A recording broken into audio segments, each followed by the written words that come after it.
Ngayong araw nga ay aalis tayo dahil pupunta tayo sa pinsan nating namatay dito sa Barangay Loo, Calamba City, okay? Tayo ay nandito na sa Lawa. Tayo ay magbibiyahe na, nakamotor lang tayo. Medyo napatak-patak pa nga dyan ang ulan. Pero kahit napatak ang ulan o ulan man, tutuloy pa rin, natutuloy kami. Kasi nung isang araw pa kami nagbabalak na pumunta dyan, kaso umulan na malakas kaya hindi natuloy. Kaya ngayon tuloy na. Okay, ngayon ay bibili muna ako ng tinapay upang dalhin doon sa pinsan kong namatay para kahit pa paano may panausaw sila sa kape.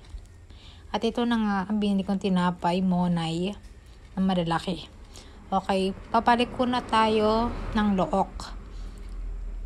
Medyo traffic. Naniniwala ko sa kasabihan, kapag may traffic enforcer, laging traffic. Yes, naniniwala ko dyan. So, ayan, napapasok na nga tayo sa Barangay Look. Medyo traffic talaga kasi that time is uwian.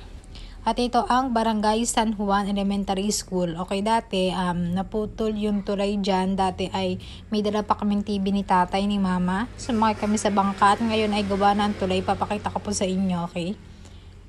Tignan nyo naman yung lalaki, nakatingin pa.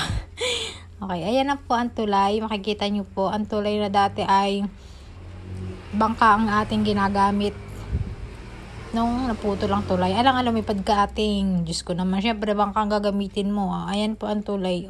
Ayan po, gawa ng tulay at ayan po ang dagat. Marami dyang isda. Okay.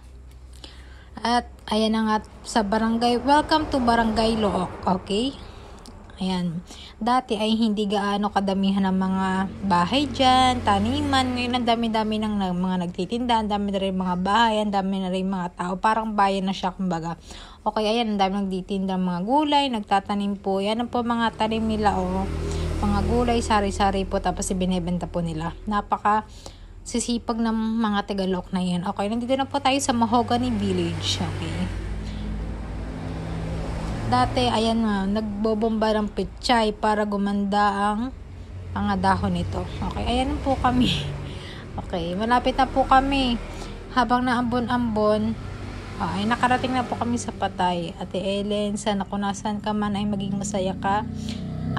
Alam kong nakita na kayo ni tatay pasabi, kamusta?